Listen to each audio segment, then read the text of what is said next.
Well, good afternoon, everyone. I'm Jim Goldgeier. I'm a Robert Bosch Senior Visiting Fellow here at the Brookings Institution in the Foreign Policy Program. And it's a great pleasure to welcome you here for what promises to be a timely and important discussion to assess economic sanctions and their use and implications for U.S. foreign policy. Since September 11th, 2001, sanctions have become Washington's tool of first resort for addressing a broad range of national security and foreign policy objectives. And the innovative use of financial penalties has become central to American coercive diplomacy.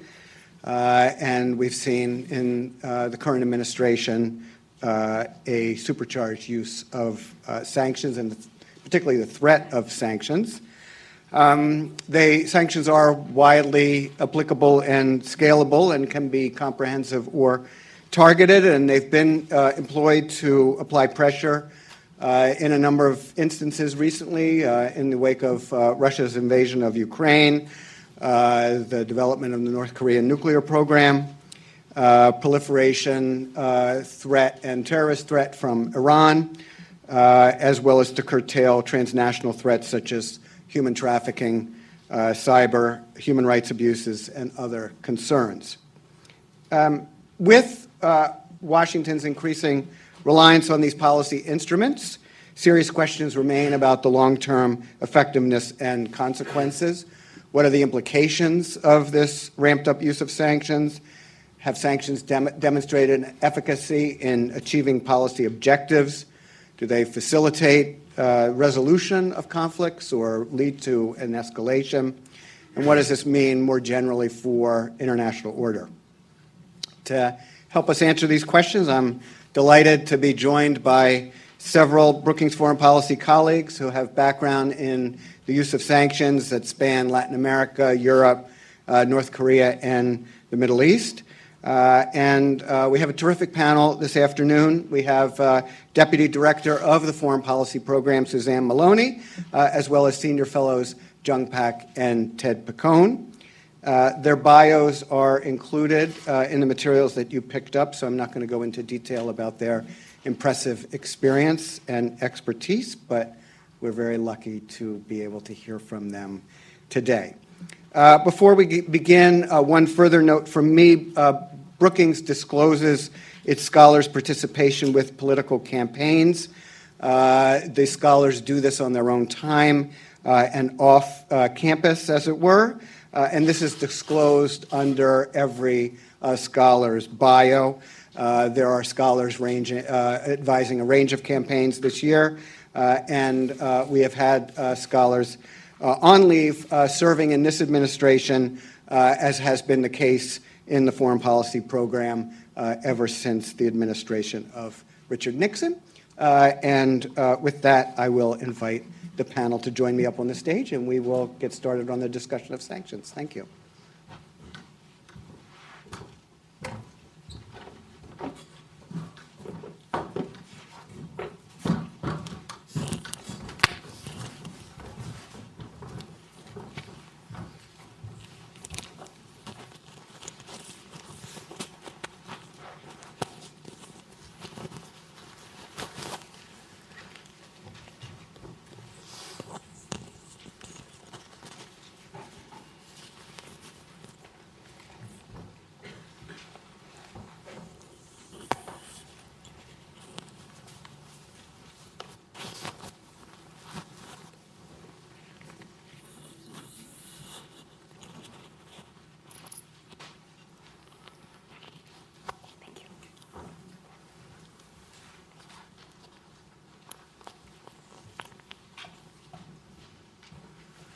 Great. Well, Suzanne, I'm going to start with you. And so one of the interesting features about sanctions, as we've been talking about them in recent years, is that in the old days, for those of us who were around in the old days, in the 80s, 90s, when people talked about sanctions, they usually talked about how ineffective they were.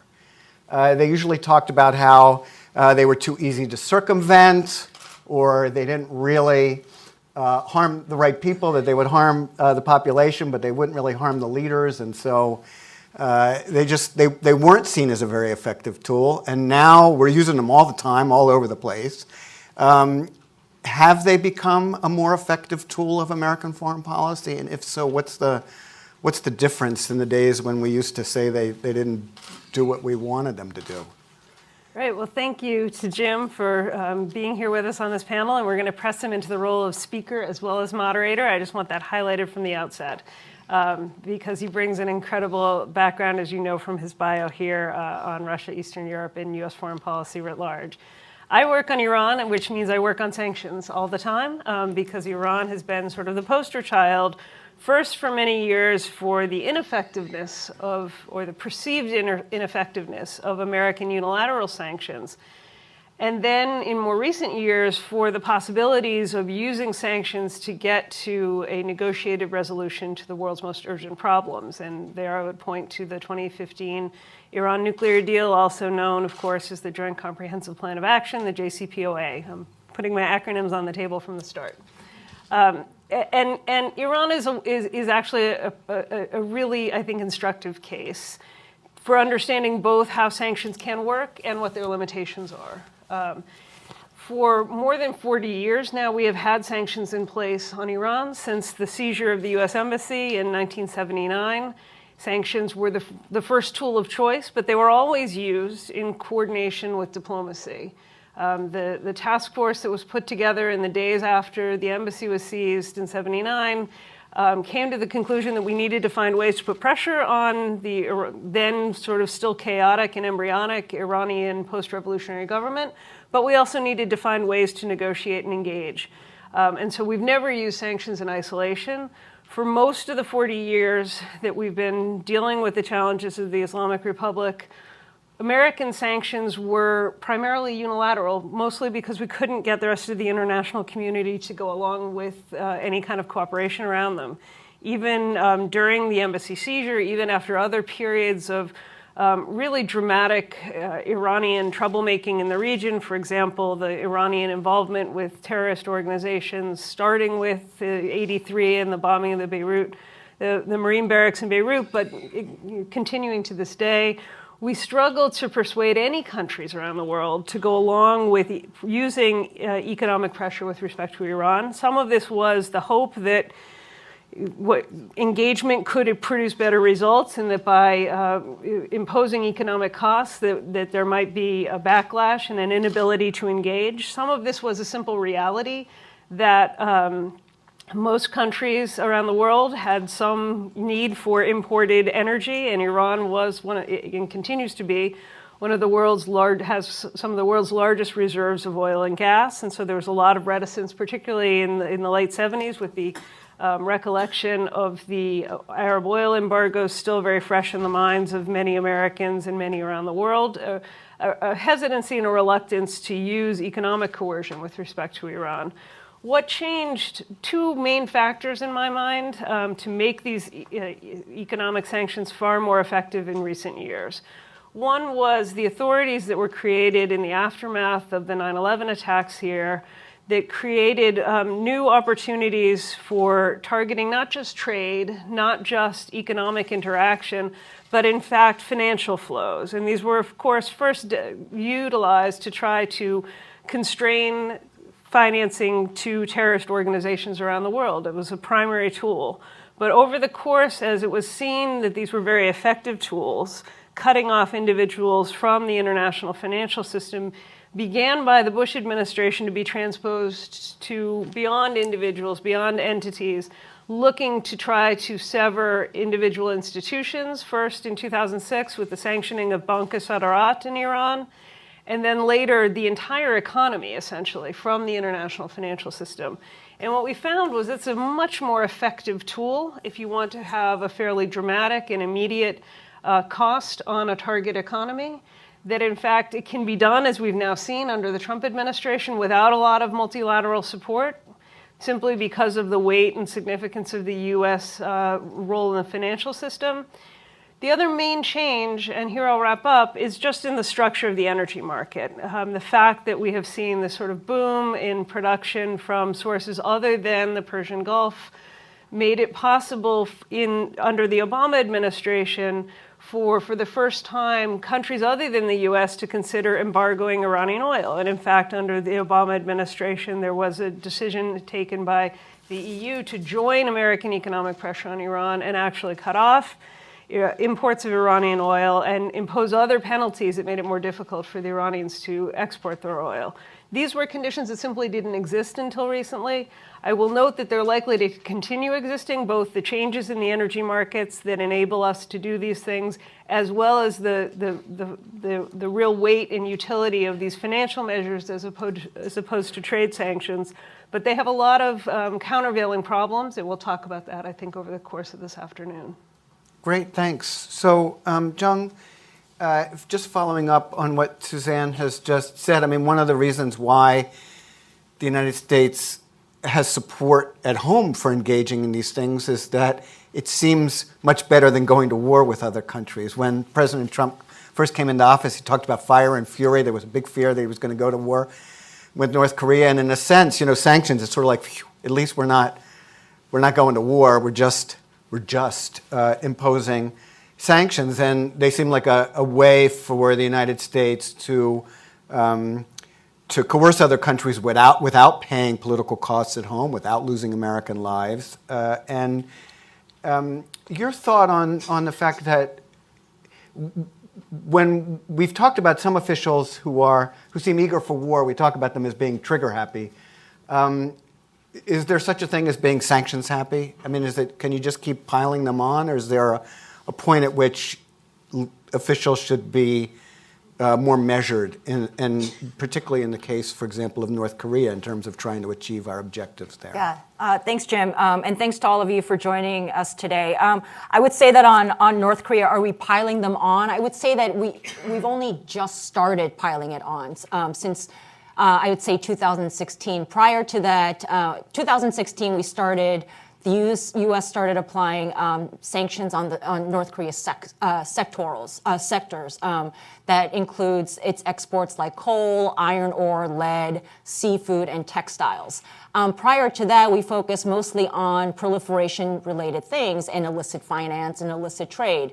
And as well as things like drug trade, counterfeiting of U.S. Dollars, et cetera. So I would say that we've only just begun in 2016 on piling on the sanctions. One of the biggest misconceptions about North Korea was that it was the most sanctioned of any country, but there are lots of countries that are much more sanctioned than North Korea. And I think that the maximum pressure was really only started with 2016. And I would say that, we'll get into this later, but I would say that the implementation of the sanctions is where we were the weakest. Interesting. And Ted, in connection with these cases, but also in particular the ones that you know very well, Cuba and Venezuela, one of the raps against sanctions is that they end up creating collateral damage that we talk about with respect to war, but we tend to talk about less with respect to sanctions, that there are all sorts of ordinary people who pay a price when sanctions are imposed on their country. How good are we at imposing sanctions to actually hurt the people we want to hurt, to get them to change their behavior, while not creating lots of damage for just people who are going about living their lives? Thanks, Jim. Thanks for all being here. I guess my first reaction to that question is to think of Iraq and the way that issue of the damage on the people became such a central debating point on what worked and what didn't work. But thinking about Latin America, of course, Exhibit A on this front is Cuba. We've had a very comprehensive set of sanctions on Cuba since 1962, so almost 60 years of what I would consider a completely failed effort to dislodge the Castro regime and the Communist Party in place of a democratic and capitalist system. There are lots of reasons for that we can talk about, and we can spend all afternoon talking about. And there's no question that the Cuban people have suffered as a result. There have been multiple efforts to get around these sanctions, and in this case, you have the U.S. completely isolated. So it's a unilateral sanctions regime with virtually no other country with us. Every year there's a vote at the UN General Assembly that the U.S. loses 192-2. So we're alone on this, and so obviously we're going to have less effectiveness there, but the Cuban people continue to suffer. And one collateral effect of that is people leave. People leave the country and they come here or to other countries. And so, 1/10 of the Cuban population lives outside of Cuba, most of them here in the United States. Now, if you think about the current case of Venezuela, there has been an evolution in the way the United States is imposing sanctions, much more targeted, starting in particular with top leadership or other key strategic sectors of a government that we're opposed to. The military, intelligence, might be financial officials. And I think that has a certain effect. It certainly has a moral and political signaling effect to those populations. Shows the opposition in a country that we're drawing a line, we see your problems, and we're trying to go after the bad guys and not hurt you all. I think that's very important for the U.S. positioning on this. But in the case of Venezuela, we're now moving from those more targeted individual sanctions to sectoral sanctions, particularly against the oil and gas industry, which is, Venezuela very heavily reliant on its oil industry. And it has, as a result of many factors, the oil sector has hit, wouldn't say bottom, but has basically been cut in half in terms of its export revenue. Now, many of these trends began before the U.S. imposed these oil sanctions. It's very important to underscore that. And my colleague here, Danny Bahar, has written about this in some detail. If you're interested, there's a paper on the Brookings website on it. But now that we have moved to sectoral sanctions, and it also includes the banking system, we've moved into the sanctioning the gold mining industry, which the current administration in Venezuela has turned to as a way to get around the oil problem. Now it's really a much more cloudy, muddled picture. And recent polling shows that most Venezuelans think that their quality of life has certainly been hurt by the U.S. sanctions. So this makes the life of the opposition in Venezuela more difficult. Because initially they were all in favor of these sanctions, and now they're not so sure, because they have their own political agenda that they're trying to put forward. Great. Suzanne, the logic typically with sanctions, and we saw this with the Iran nuclear deal, is we don't like the behavior you're engaged in. We're going to sanction you unless you change. If you change, you could get relief from those sanctions. And so it's a stick, but it's got a carrot there that goes along with it. But it's pretty important that leaders believe that if they change their behavior, they can get the sanctions lifted. And if they change their behavior and get the sanctions lifted, that will last beyond one particular president. Where are you going with this? So how do we make sanctions effective if we can't really stick to the promise that, in fact, they'll be lifted if the target state does what we are asking them to do? I think you raise a really important issue with respect to Iran that applies well beyond Iran, but is, of course, fairly urgent right now with respect to U.S.-Iran relations. And that is, how you sustain a credible negotiation with a country with which you might continue, in fact, some sanctions. And this actually was applicable even irrespective of the Trump administration's decision to walk away from the nuclear deal. That brought the question to a head, but well before May of 2018, when President Trump announced that decision, there was a conviction on the part of Iranian authorities that the United States wasn't living up to its end of the bargain, that it was not living up to the spirit of the deal, was the language that we heard well before the 2016 election. This was a criticism levied against President Obama. And what this highlighted was the sort of dualistic situation that was left in place in the aftermath of the Iran nuclear deal, that we waived and suspended U.S. sanctions that were related to the nuclear issue. The deal also created the conditions for the lifting of UN sanctions, of EU sanctions, of sanctions that have been put in place cooperatively, collaboratively by other countries around the world. But it left intact those measures that were applied to Iran by the U.S. Treasury Department as a result of Iran's other problems, other issues of concern, support for terrorism, compromises of religious freedom, the human rights abuses. There's a very long list of rationales and sanctions programs. And so many of these measures were left in place, and the Iranians said this is in fact complicating our ability to see the economic returns we expected from the nuclear deal, because companies are afraid to go in because they're afraid they might get sanctioned for terrorism. They also complained, and I think justifiably, that there had been a kind of culture of overcompliance with the very severe sanctions regime that was put in place progressively, started with the Bush administration and then really with a lot of firepower under the Obama administration. And particularly banks and financial sector firms just didn't want anything to do with Iran because they, in many cases, received such heavy penalties for past banking and financial transactions with Iran. And so even when it was possible for them to return after the nuclear deal, they said, it's not worth our trouble. We don't want to get wrong side with the U.S. Treasury Department. We could find ourselves cut off from the U.S. dollar, cut off from U.S. markets. The risk isn't worth it.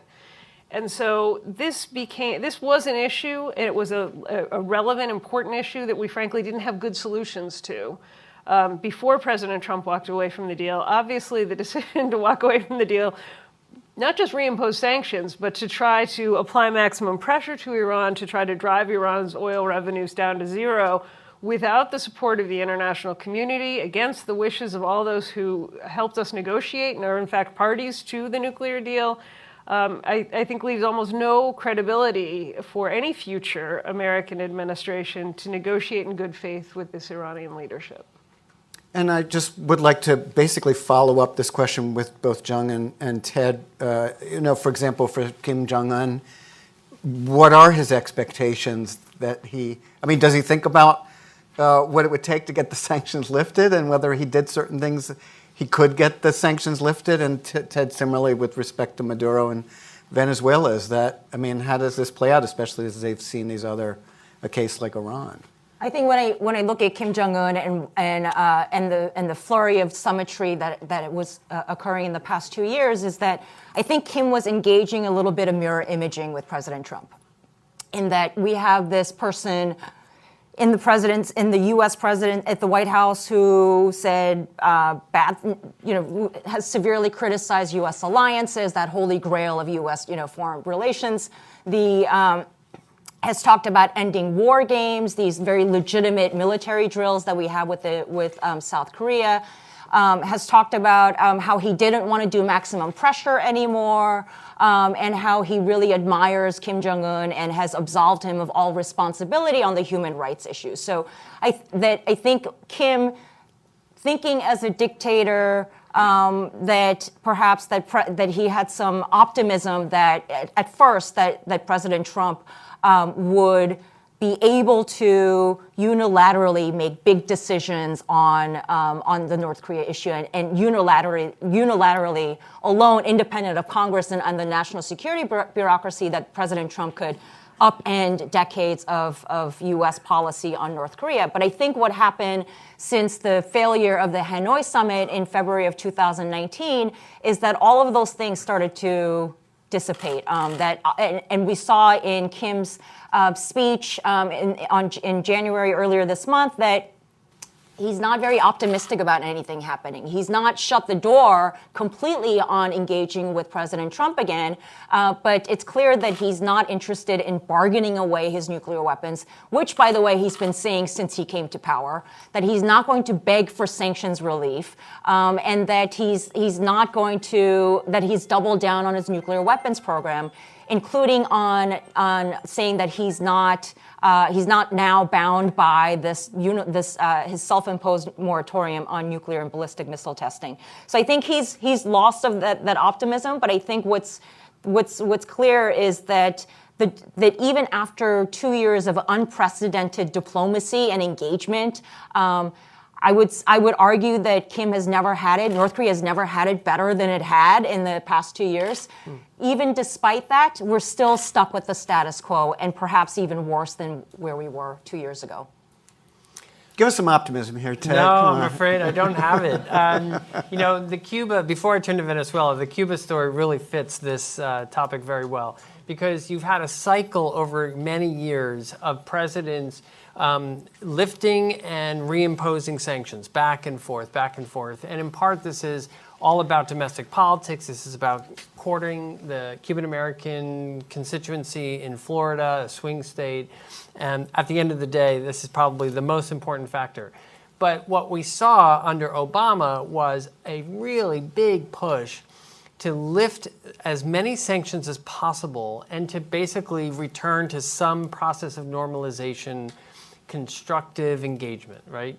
And opening embassies, et cetera. So a long distance covered, but he could only go so far because Congress codified the embargo in 1996 after the Cubans shot down an airplane of exiles dropping leaflets over the island. So the Helms-Burton Act really made it very difficult for presidents to negotiate in a carrot-stick kind of arrangement. But Obama went as far as he could. Now, President Trump, and he made it very clear during the campaign that he would do this, has rolled almost all of that back and gone further. For example, for the first time, any president has allowed U.S. citizens to sue other entities in courts in the U.S. for confiscation of their property in Cuba. This is called Title III of the Helms-Burton Act. So those lawsuits are now going forward. So you can imagine the chilling effect that has had on U.S. businesses, many of whom jumped at the chance to get involved in the Cuban-U.S. trading relationships, particularly in the travel industry. And almost all of that has been cut back. Cruise lines may not travel, for example, to Cuba. The airlines, they've cut off any flights except just to Havana. Same with charter flights. So it's really been a pretty punishing response by the Trump administration, which makes it very difficult to have any serious negotiation with the Cubans. Now, on Venezuela, and there's a relationship here, of course, the Trump administration has really argued very strenuously that we're going to punish Cuba not only for being a bad regime, but for supporting Venezuela. And that is an additional reason to impose these sanctions. For example, they've cut off oil shipments from Venezuela to Cuba, which is very important to the Cuban economy. So this has become another element of the game. In the case of Venezuela, they have actually, this administration worked very hard to communicate the message that these sanctions can be lifted and will be lifted for any individual that will defect or cooperate with the opposition or with us to get rid of Maduro. And in fact, they have done that, at least in one case, a very senior military intelligence official who came to the United States, and they lifted the sanctions on him. But it hasn't led to a flood of other defections. And Maduro has only dug in his heels and solidified his alliance with the Venezuelan armed forces and military, and frankly, seems to be holding out. As we talk about the cases that we've been discussing around North Korea, Venezuela, in all of these cases, there's a lot of discussion about the role that Russia and or China play in the ability of countries to, break a little bit break out from under the sanctions regime and get some support. Jung, maybe start with you. I mean, there's a lot of discussion always about the way that Russia and China are able to help North Korea evade the sanctions that have been put in place through the United Nations. But so how do they do that, and of what significance is it for the regime? So let me put that into two buckets on how China and Russia undermine the sanctions regime, and that is at the UN internationally. So at the political level. So since late 2018. Chinese leaders and Russian leaders have been calling for the lifting of sanctions, and they've pointed to pretty much North Korea's talking points, which is, well, we haven't done any ICBM testing, we haven't done nuclear testing, and we've refrained from those kind of strategic provocations. Therefore, that North Koreans should have some sanctions lifted to try to keep the process moving. And so there's that. And last month, December of 2019, the Russians and the Chinese have jointly produced a draft proposal for the UN Security Council about lifting sanctions. And I think that is part of. This is one of the byproducts of the symmetry without any core, and it's that, well, if the U.S. is engaging with North Korea, then why should China and Russia stick their neck out on these things? And I think the bilateral U.S.-China relationship has also really impacted how China approaches the North Korea problem. But on the second bucket is how China is implementing sanctions itself. So I think that there's a lot of looking the other way by Beijing on North Korean sanctions. So at the macro level, I think that some of the bigger Chinese entities are not going to risk their reputation to do business with North Korea. But it's at the micro level, the small micro entrepreneurial level, the illicit financing, the illicit trade, the smuggling, all of those things that North Korea has been very adept at, finding brokers, finding new networks, finding new brokers, and other evasion tactics within China that really help facilitate to grow or at least sustain the North Korean economy. And I think that so I wanted to put the China-Russia example in those two buckets. That's great. Thanks. Ted?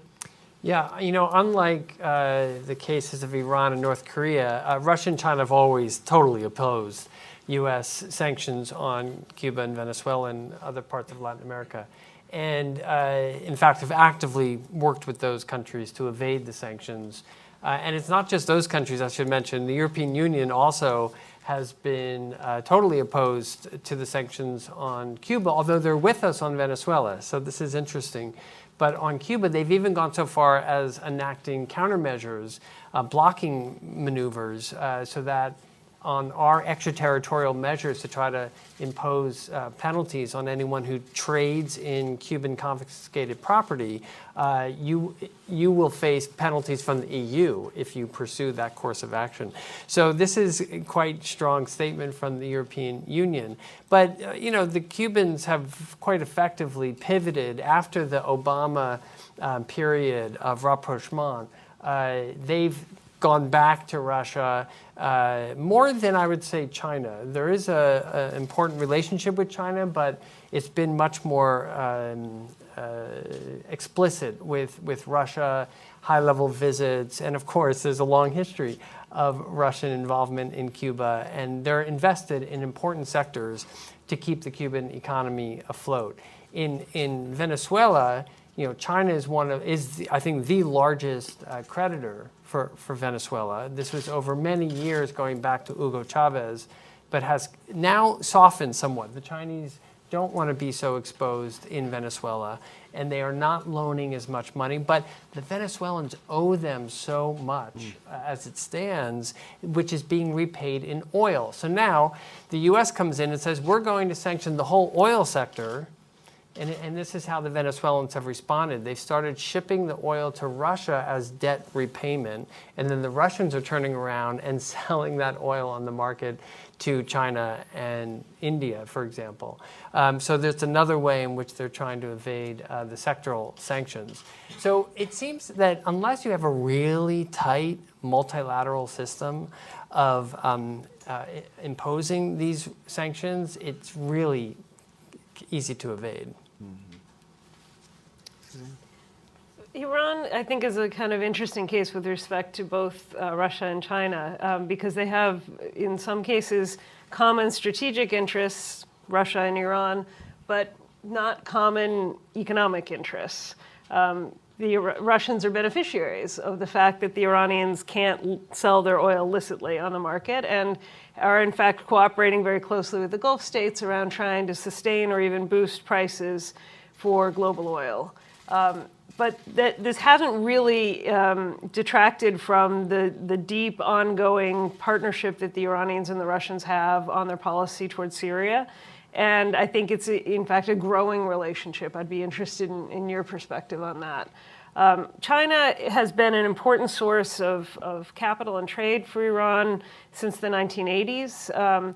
But the Iranians have now had one long experience with really tough economic pressure from the United States and the international community. And what they found during that period that led up to the nuclear deal was that the Chinese were happy to sort of move in and take positions that had been left by European and other companies, particularly in the energy sector. They were also very careful not to do anything in Iran that would get them crosswise with the United States. And so in Iran, there's, I think, a general willingness and recognition that their economy increasingly, irrespective of sanctions, depends on trade and opportunities in the East. They work closely with the Chinese on a lot of issues, but they have no illusions that somehow the Chinese have Iranian economic interests at heart, that they understand that the Chinese will invest where they see opportunities. They will always prioritize the relationship with the United States, and that in some cases, the proliferation or intense involvement of the Chinese with the Iranian economy has worked to the detriment of the local economy, Iran's own indigenous industries and capacities. And so to some extent, what they've focused on to manage through this current period of economic pressure has been trade with their neighbors. I do want to get to you all, since you were good enough to come out this afternoon. I want to make sure we get to the questions that are of greatest interest to you, but I'm just going to ask the panelists one more question and then go to you. So think about what you most want to ask that we haven't covered, or follow up things that we have been covering.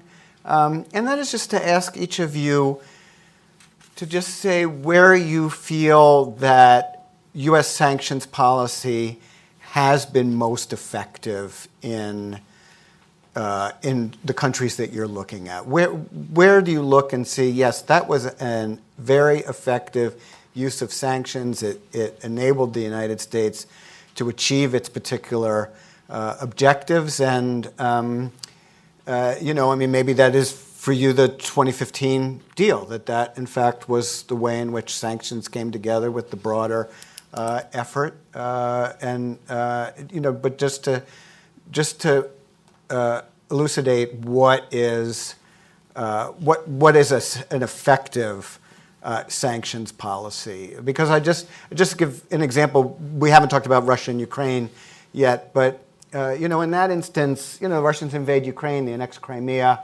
You have sanctions go into place on that. You have sanctions then added in place for the Russian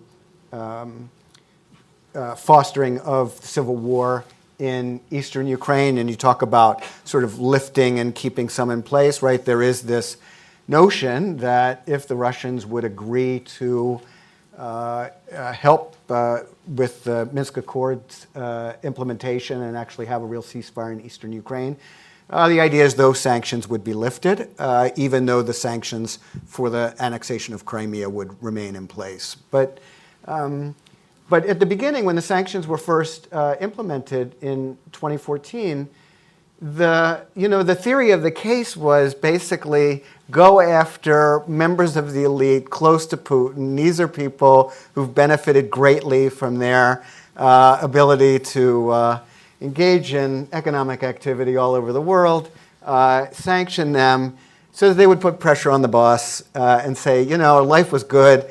Now we did this thing in Ukraine. Our lives are worse. We really got to change behavior. And, he's been able to take care of the people around him, and sort of any thought that was going to work, Russia has Crimea, and it remains in eastern Ukraine. And so, in some sense, the sanctions, or at least I would say in one sense, the sanctions have been surprisingly effective, and that is with respect to the U.S. and European Union being in sync on keeping those sanctions in place. I think when the sanctions were first instituted in 2014, I think there was every reason to believe that the European interest would be different from the American interest. It wouldn't be as strong.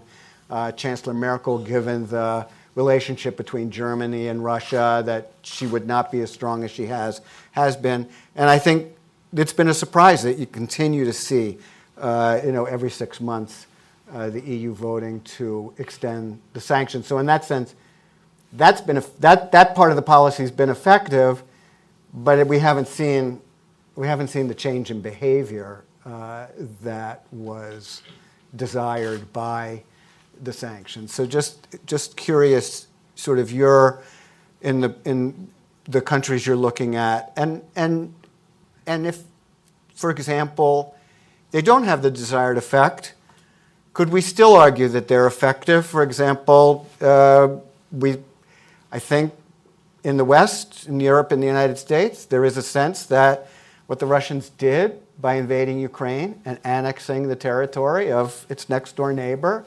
has no place in the world we live in today. The whole rationale for the UN after the Second World War was to try to create a collective security system to keep stronger countries from going in and taking territory from their neighbors. And so it's effective enough just to be able to say you're going to be punished when you violate that type of international norm. But be that as it may, it hasn't changed the facts on the ground in that case. And so just curious your thoughts on the effectiveness, where we've seen effective policy with respect to the countries we've been talking about. Suzanne, we'll go down the line, and then we're going to open it up. I promise. I think it's a really important debate to have. What constitutes an effective sanction? How do we gauge efficacy? You can look at Iran and say these are really effective sanctions that the Trump administration has imposed because they're having such a dramatic and obvious economic price. But they haven't, and they have cost the regime certain resources and no doubt imposed constraints and forced trade-offs that would not have existed without these measures. But they haven't led to what it is the administration says that it wants, which is a fairly dramatic reversal of a number of different areas, essentially the core of Iranian foreign policy. None of that's yet happened.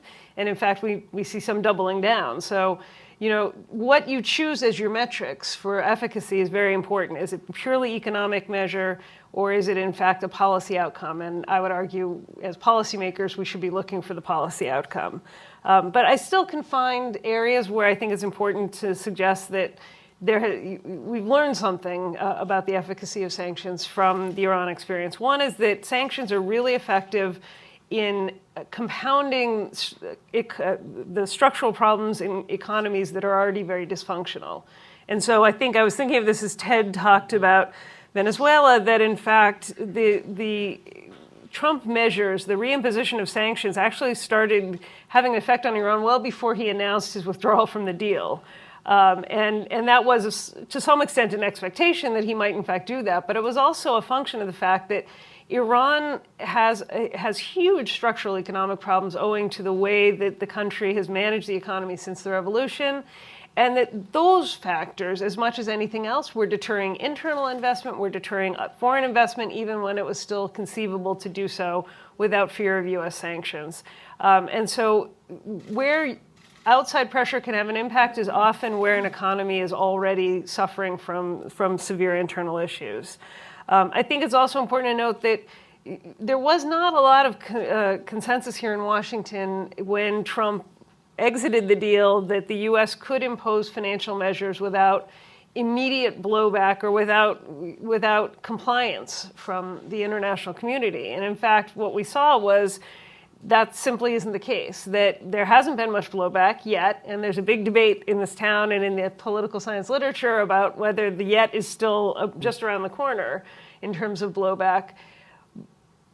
But we haven't also seen the willingness of other countries to try to buck the sanctions. There's been overwhelming compliance from even the countries that are most resentful of these measures. And so I think we have to appreciate that these are powerful tools, even if I think the Iran experience creates a lot of counter lessons about the difficulties of removing sanctions, about the difficulties of engaging in these cyclical processes, which then leave you in a situation where if we do have to start a negotiation with Iran, or if we do find ourselves in the face of a nuclear crisis, if Iran begins really ramping up its nuclear program in a serious way, as it has threatened to do, we will not have the support of our allies. We will not have other tools to use, and we will find ourselves having spent a lot of political capital on economic sanctions without necessarily achieving a lot.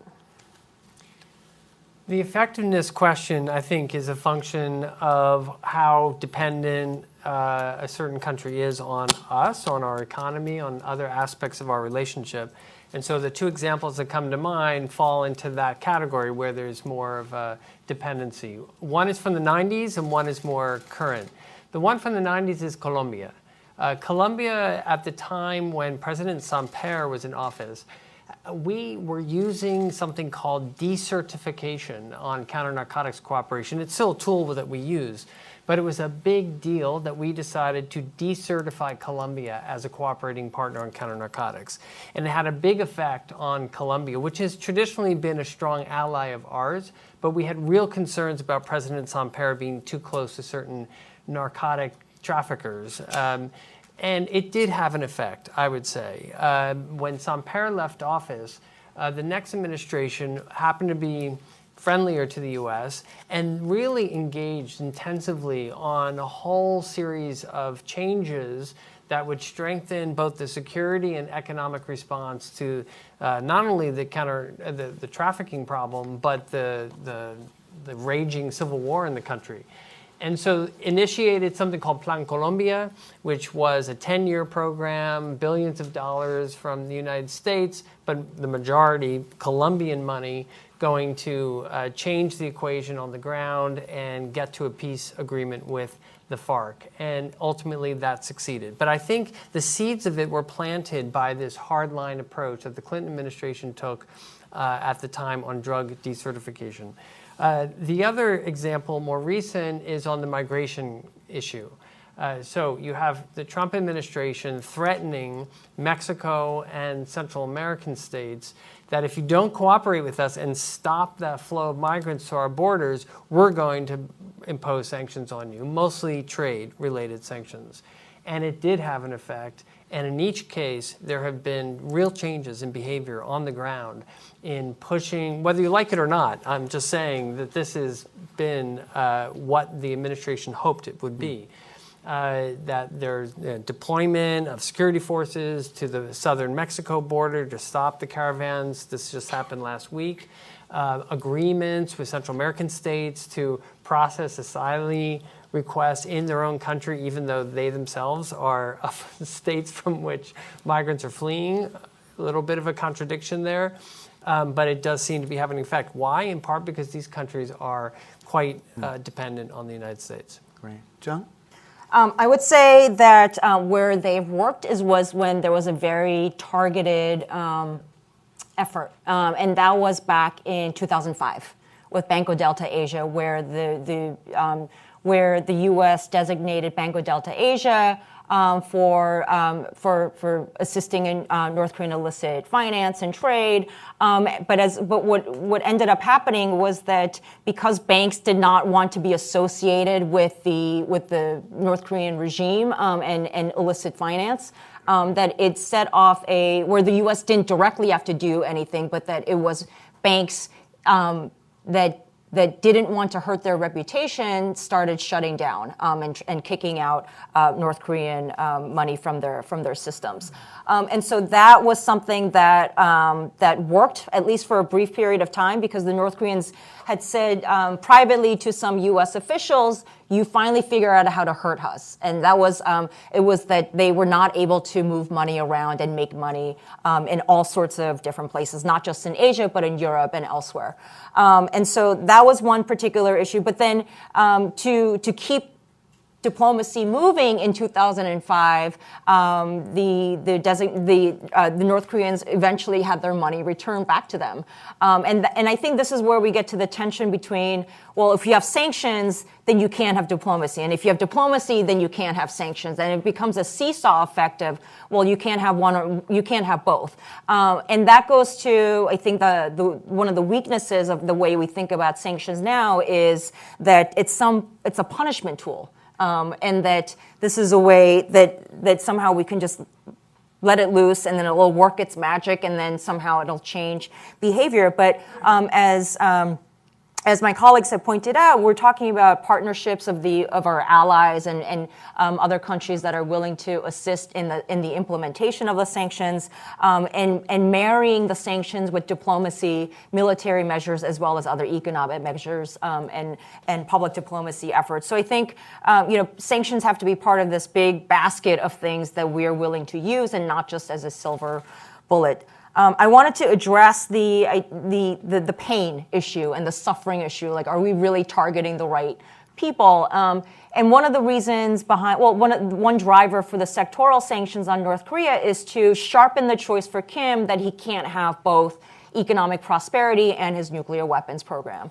But as we've known from 70 years of the Kim dynasty, the Kims have a very high tolerance for other people's pain. And so when we look at Kim's, long speech from earlier this month, it's not so much as I will give up all of these things to make sure that no one suffers. It was more to the effect of, you guys are going to have to work harder, longer, and faster, because we see that the U.S. is a hostile outside power, and as I've told you over the decades that. As the Kim family has told us over the decades, the U.S. just wants to destroy us and wants dialogue to hide the fact that of their hostile intent. But I think that the difference between now and 10 or 15 years ago is that the marketization or the micro-entrepreneurial level activities of North Koreans and with their relationship with the outside world is such that it would be hard to put the genie back in the bottle. North Korean elite, at least, are very much used to having luxury items. Now they're department stores. There have been high-end restaurants, skate parks, dolphinariums, water parks, et cetera, and high-rises. And it'll be hard to put that back, to rein in people's ambitions, to rein in those desires, those consumerist desires, once you have unleashed it. And I think this is where I think Kim potentially sees his clock running out on this, that he has to keep up with making sure that the pain doesn't exceed the goods that he can bring in for his people. And I think this raises a really excellent issue when we think about how we sort of measure the impact of the policy, as Suzanne was talking about, and as you've just said. Coming back to the Russia case, I was mentioning that we haven't seen a change in Russian behavior with respect to Ukraine, but we have seen the sanctions have an effect on the Russian economy, Russian economic growth, and that affects Putin in terms of his longevity in power. We've seen his recent moves to try to put in place a mechanism for him to stay after his current presidential term runs out in 2024, but it's not that easy. And he faced some challenges in addition to a population that's growing tired of him. His popularity is not as high as it used to be, in part because he's not delivering the goods the way he was before, and that's in part due to the sanctions that have been imposed for the actions he took in Ukraine. So we'll open it up. I would ask you to identify yourself, to try as best as possible to put your remarks in the form of a question, and to let us know if you would like to direct your question to a particular panelist, or whether it's just an open one, and we have microphones around. Yes, good. We have the woman over here on the far side over there. We just wait for the mic.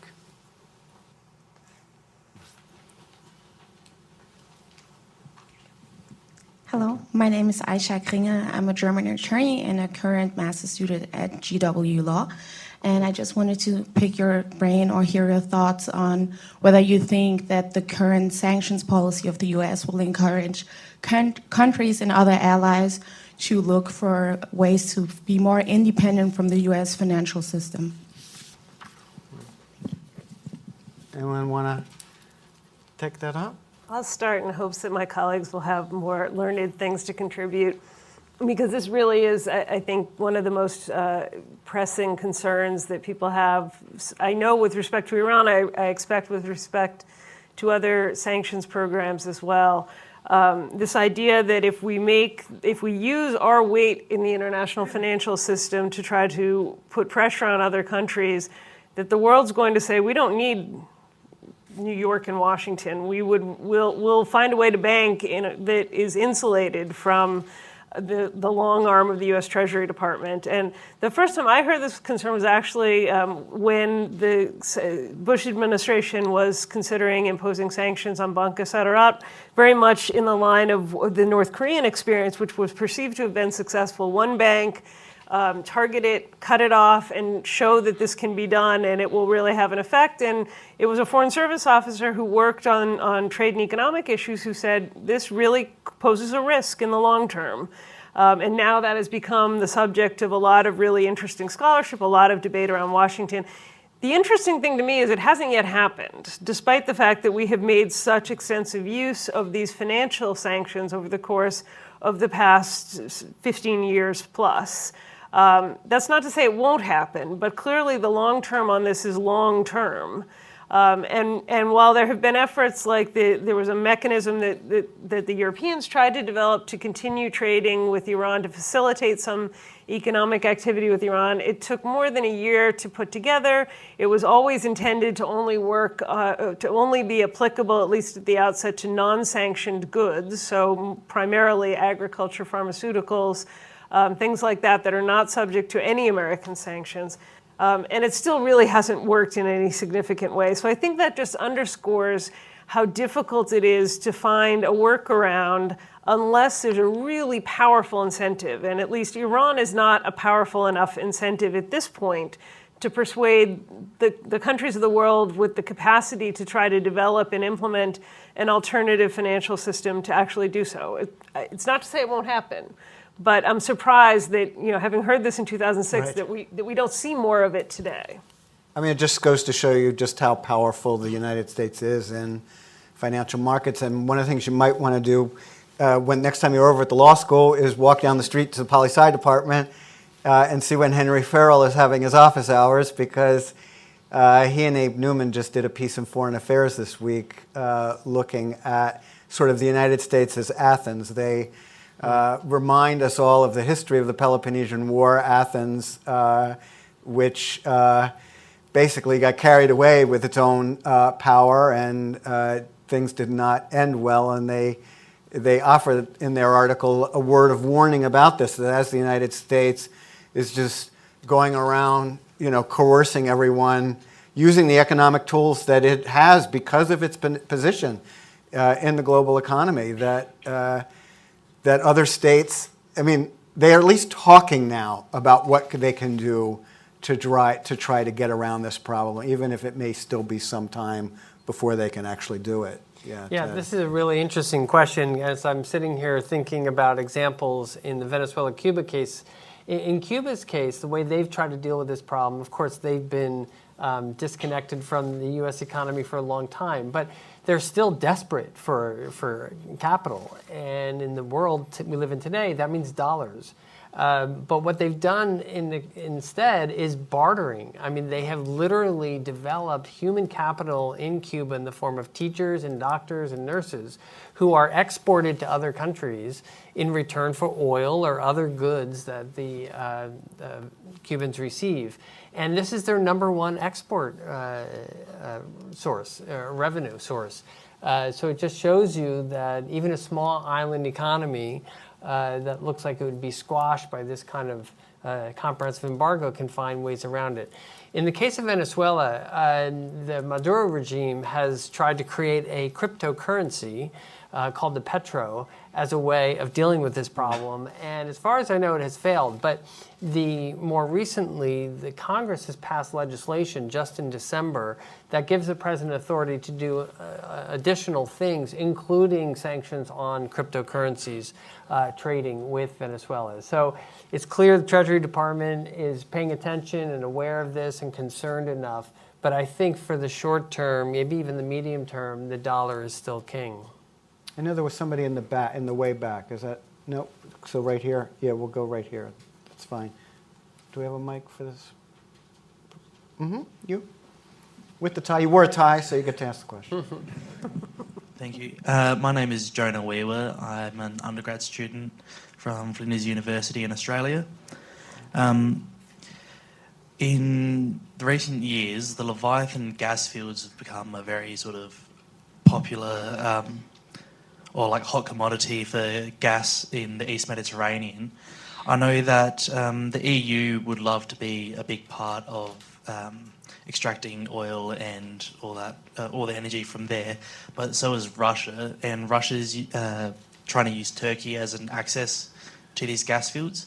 Do you think that as the US has become a bit more involved in that Eastern Mediterranean area, do you think sanctions from the US and the EU would actually on Turkey would keep them from trying to like collude with Russia and would keep Russia out of that area? So I'll take a shot at that. I just it's worth just the broader context of U.S., Europe, Turkey, Russia relations that I think raises a number of really important questions. Turkey is a NATO ally. Turkey has been an important country for the United States and Europe, and in recent years has been developing a closer relationship with Russia. And there have been lots of calls, for example, that Turkey should be kicked out of NATO, or that there should be punishment imposed upon Turkey for the dealings that it has had with Russia. But this is really a very challenging policy problem because, like it or not, Turkey is an important ally within NATO and is important strategically for the United States and Europe. So I think actually that the United States and Europe are going to be very careful when it comes to the sort of how it deals with Turkey. Also, you may remember a few years ago Turkey's role in working with the European Union in the middle of the height of the migration crisis and its willingness to essentially take people in Turkey rather than having them continue on to the rest of Europe, which had created so many political problems within Europe, including in Germany. So I think it's actually, I think the United States and Europe are despite a lot of the rhetoric that we've seen with respect to Turkey, I think they're going to be pretty careful when it comes to going to too much of an effort to penalize Turkey for its behavior. We'll come up here to the front, and then we'll go to the back. We'll keep going, and I won't forget the middle. Thank you. My name is Stan Marcus. I used to be in the Carter administration dealing with export controls and sanctions and so forth. I wonder if you could say something about the use of tariffs and trade as a sanctions measure and the willingness of Congress basically to abdicate its general authority over trade and tariffs to the executive branch under the rubric of a national emergency, where there may not be any emergency that ordinary people would think of, and where the trade and tariff sanctions impose penalties, or a two-way street, impose penalties on U.S. companies and U.S. consumers. Great, thank you. Anyone want to discuss tariffs?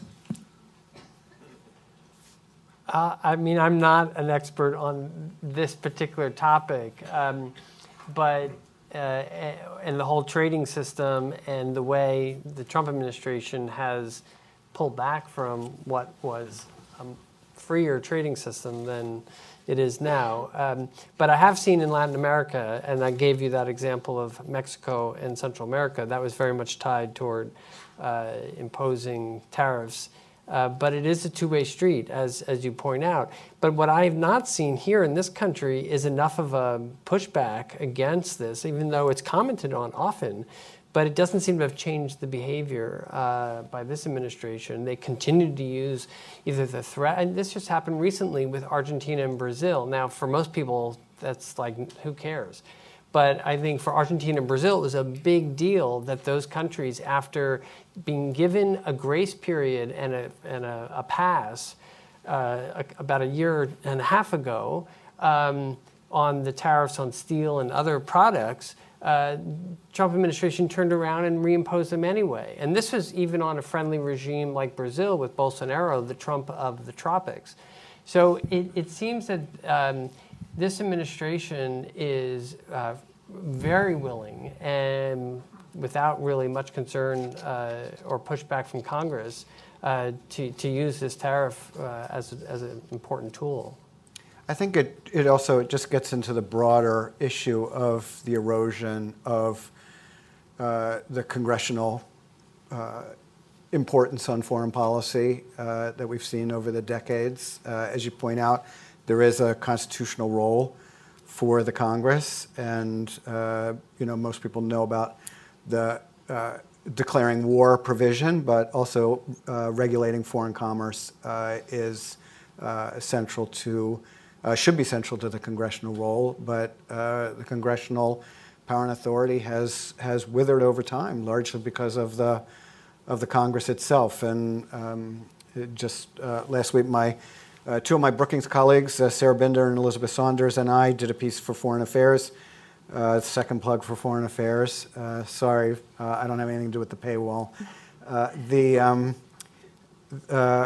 Sort of looking at, because we've seen a lot of congressional activity in recent months, and so we asked the question, does that mean Congress is actually going to come back and do something to reassert its role in foreign policy? And I think the answer is no, it is not. And it's really unfortunate. You mentioned Section 232, which gives the president the ability to impose tariffs on when he declares a national security emergency. So he sort of has an ability to get around Congress for that. And President Trump has been calling all sorts of things national security emergencies. And then you had the Treasury Secretary in Davos recently say that, in fact, there was no national security need for the kind of imposition of tariffs. I mean, it was essentially, the United States just decided to impose tariffs.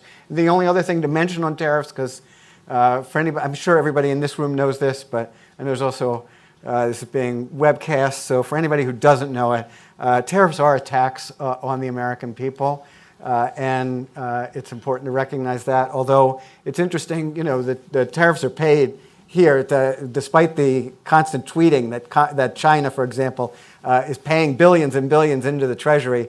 No, that would be money that we are paying into the Treasury. Normally, what companies that have to pay a tariff do is they pass it on to consumers. There was a recent article in either the Post or the Times talking about how a lot of companies, they can't get away with passing the cost on to consumers, so they're just absorbing it themselves. But the impact of the tariffs is significant here, and hopefully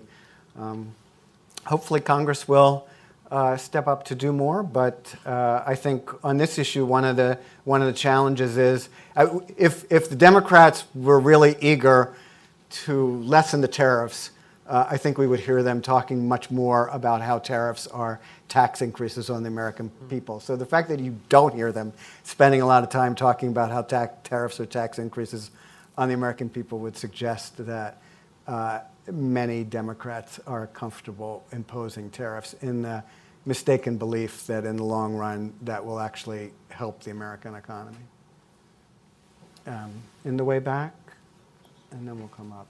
I'll come to you next. In the way back there.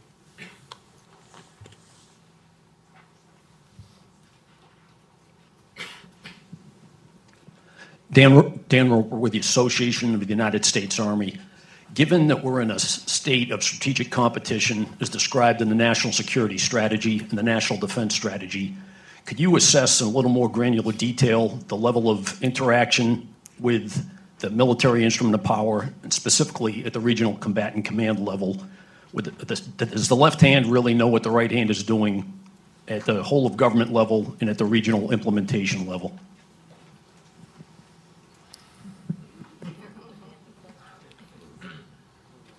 I will start only without giving a clear, coherent answer. I think it's a great question.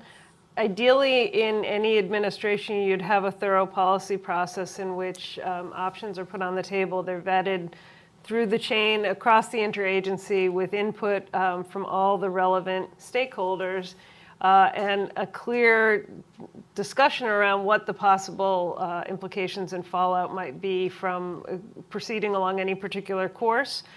Had that been done, and it's not clear to me if it was or was not done with respect to the decision in May of this year to go from not just the reimposition of sanctions, but to try to push Iran down to zero exports and zero revenues of its oil. I would assume that any serious policy process would have come to the conclusion that there would be a considerable set of security implications from that kind of a decision, and that if, in fact, there was still a readiness to proceed in that direction, that there would have been contingency measures taken, say, infrastructure security around major oil processing facilities in the Kingdom of Saudi Arabia, for example. It would appear to me that that kind of whole of government appreciation of some of the measures that we've undertaken under this administration is insufficient. I think there's probably an argument to be made that there hasn't always been a sufficient understanding of how economic pressure is interpreted, I would argue in some cases rightly, as an act of war. When you apply a comprehensive embargo to a country, when you essentially blockade the financial interactions of a country with the international community, that will be perceived by the target as an act of war, and it will be responded to in kind as an act of war.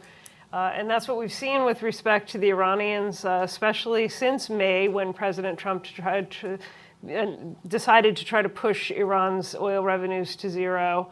And it comes with it real risks of escalation that may be outside the preferences of either actor. I would just add that in my experience in and out of government, the military's disposition is to engage in all countries on a military-to-military professional level. And so when sanctions are imposed, and it's often first and foremost on, say, arms sales or any other kind of military cooperation, you're going to get a tension in those two goals. And we see, for example, in the case of Cuba, U.S. policy toward Cuba, it was the military that within the bureaucracy, the interagency bureaucracy, that was pushing for normalization of relations with Cuba because they wanted to be able to learn more about the Cuban military instead of being in this hostile footing. And ironically, we have a military naval base on the island of Cuba. And those relations happen through the Coast Guard, our talks across the fence line, and not on the military level. So there's this funny bureaucratic battle that happens in the way the lines are drawn pro and against sanctions. Sorry, let me add one thing on the military. So I think on the let's separate if we separate the political. I'm talking about the summit specifically and the extreme bilateralism of the leader-to-leader relationship. That at the military level, I second what Suzanne had said about interagency coordination. But at the military level, there are 28,500 U.S. troops on the Korean Peninsula and many more in Japan. At that level, I think there's much more interaction and talking with Korean and Japanese counterparts, as well as getting the input of all of the U.S. agencies because they're right there and because at the front lines of this North Korean threat. And I think, if anything, the military is very much aware and they work in lockstep with the intel organizations as well as their counterparts in the region to make sure that despite the diplomacy that they're ready, always ready just in case. I would just add, just to what Suzanne was saying, my American University colleague Jordan Tama and Liz Rosenberg at the Center for New American Security did a recent policy report looking at what they call the escalation ladder and also talking about specific policy prescriptions for the National Security Council to try to actually produce coordinated policy between military, economic, and other types of policies. I promised you, so. Thank you very much. Alex Raffel, I cover South Caucasus. To understand all these U.S. sanctions, in better context, when is the best time to start turning to sanctions? When our values are under attack or when our interests are under attack? Because in my part of the world, people think that we sacrifice our values to our interests and then we start struggling with gravities of the region. So when sanctions start, not working. In other words, when Turkish president visits Washington and his bodyguard starts beating up reporters right in front of this building, is that the, gut punch for us to start thinking about sanctions, or when Turkey starts flirting with Russia? And my second question, I'm trying to get my head around, why don't we sanction Putin himself instead of sanctioning his minions with remote hope that they will cause some change in his mind? Thank you. Let me start. When do we apply sanctions? On North Korea, it's security. So the first sanctions were on North Korea's proliferation activities. They have a very robust missile and conventional arms relationships. Back a few years ago, they were caught sending chemical weapons suits to Syria. They built a nuclear reactor in Syria. They They engaged with Iran on ballistic missiles, and that's part of it. And so the other part of security is the illicit things that they're doing. So North Korea's illicit finance and illicit trade networks extend across the world and dealing with criminal enterprises. So it's a transnational threat issue. Can I? Please.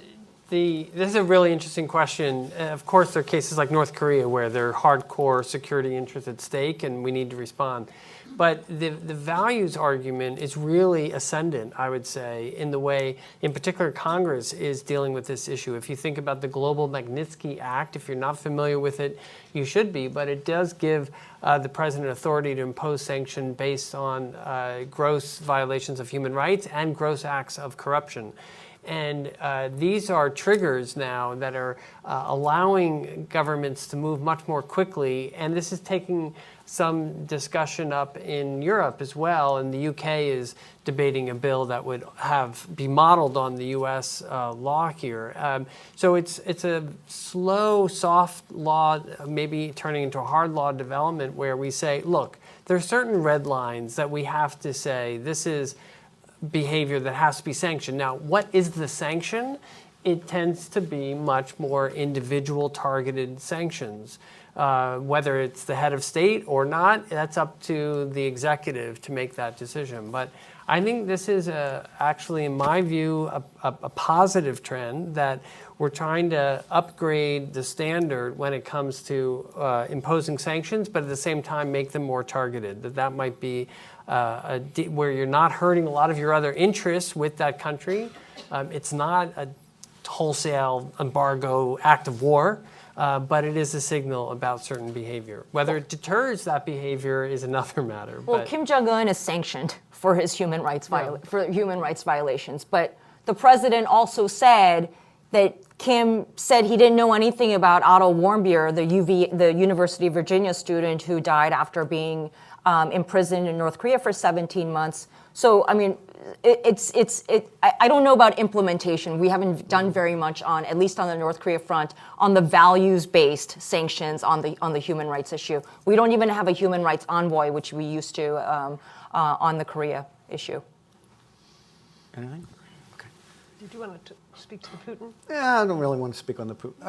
I'll say one thing on the Putin thing, which is, there was a lot of talk in 2016 about whether the Obama administration was going to make public what was known about Putin's assets so that the Russian people would have a better idea of what he has enjoyed at their expense over the last 2 decades.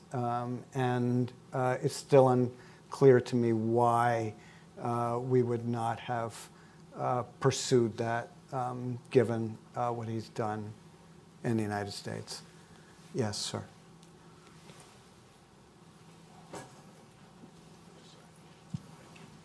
Hi, Carl Galvin, a retired U.S. Customs Special Agent. This is maybe a dinosaur's perspective from the early 90s when I was involved in embargo economic sanctions enforcement in South Florida, both a Cuban embargo case and an Iranian sanctions case. The Cuban case, U.S. v. Mako, was an 11th Circuit decision related to it. But in the context of that, I learned in the Cuban exile community of South Florida, it was pretty well rumored that those who were the most staunch advocates of keeping the embargo in place were those who were themselves profiting from circumventing the embargo. So do embargoes, economic sanctions, just add to the profitability of criminally circumventing embargoes by those who are maybe connected enough to get away with it? Concerning Iran, I was case agent on the prosecution of Tom McGuinn, McGuinn, from Ireland, early 90s, trying to transship military helicopter night vision equipment to Iran.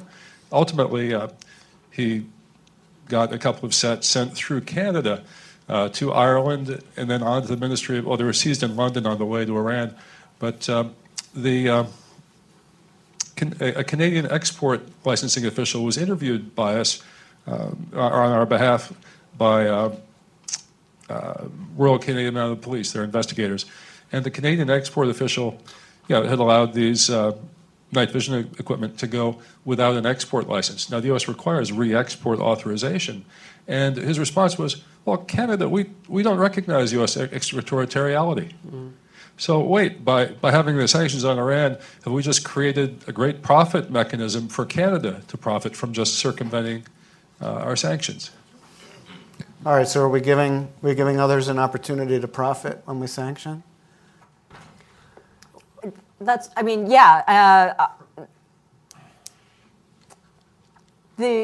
part of the evasion tactics is that there's always somebody there to pick up the slack but I think what sanctions are supposed to do is raise the cost of business to keep adding pressure to the existing pressure system.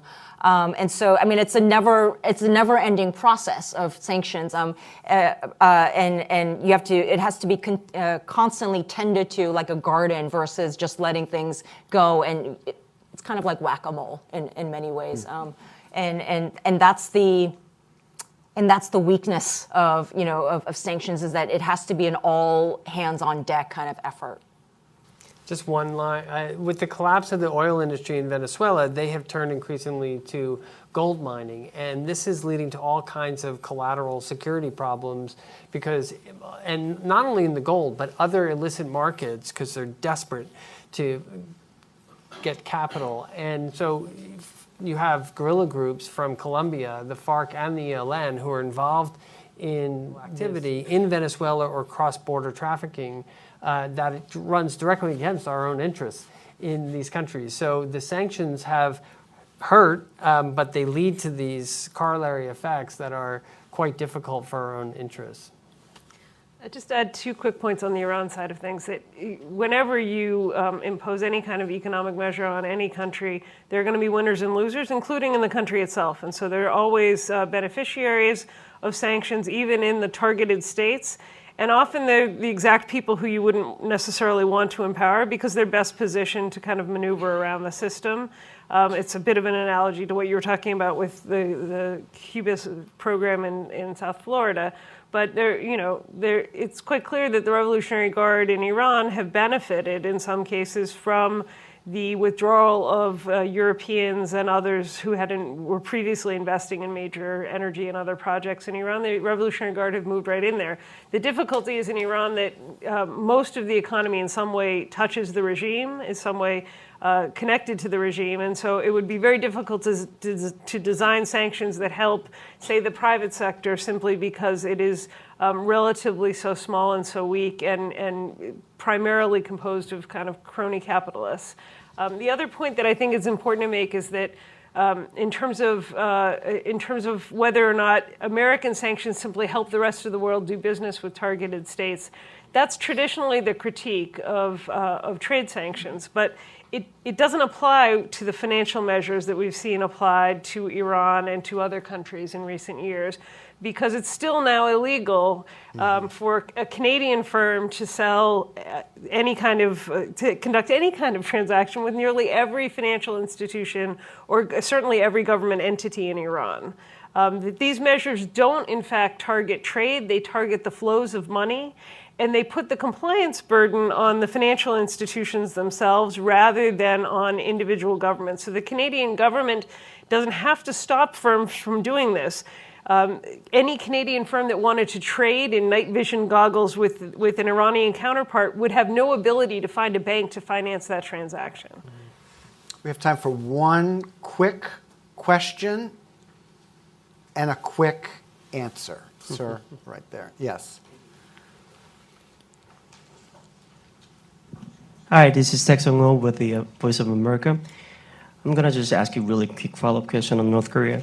So how do you evaluate the effectiveness of sanctions on North Korea so far? So like Jung said earlier, China and Russia had submitted a draft resolution to the UN Security Council later this year, and they proposed to lift sanctions at some level to break the current deadlock of the U.S.-North Korea dialogue. So again, how do you assess the effectiveness of sanctions so far? And regarding to this, recently South Korea unveiled its draft idea, especially about the individual tourism to North Korea. So South Korea said the reason why they are planning this is to help the relationship between South and North Korea, but also through this, U.S. and North Korea too. However, many experts concerned about this idea because it could violate the UN Security Council resolution or U.S. sanctions on North Korea. And this is what Ambassador Harry Harris pointed out recently. So what do you make of this? Thank you.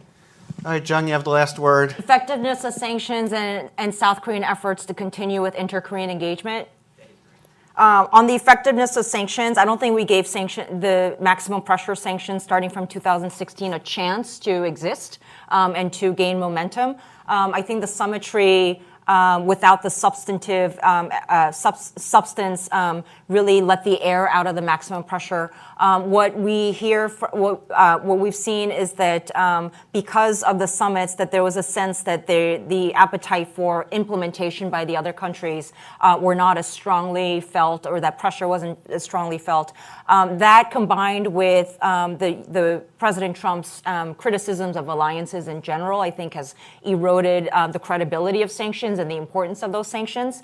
So I would say that that while sanctions had the effect of shrinking the North Korean economy, as far as we can tell, things seem to be okay within North Korea, in that money continues to flow in, construction projects are continuing to be finished.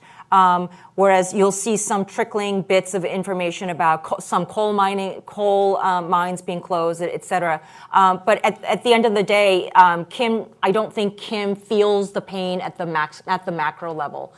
So if we're judging sanctions effectiveness on whether Kim feels it or whether that is going to change his behavior, I think Kim has been pretty clear that sanctions have not affected him at all or in a strategic approach to things.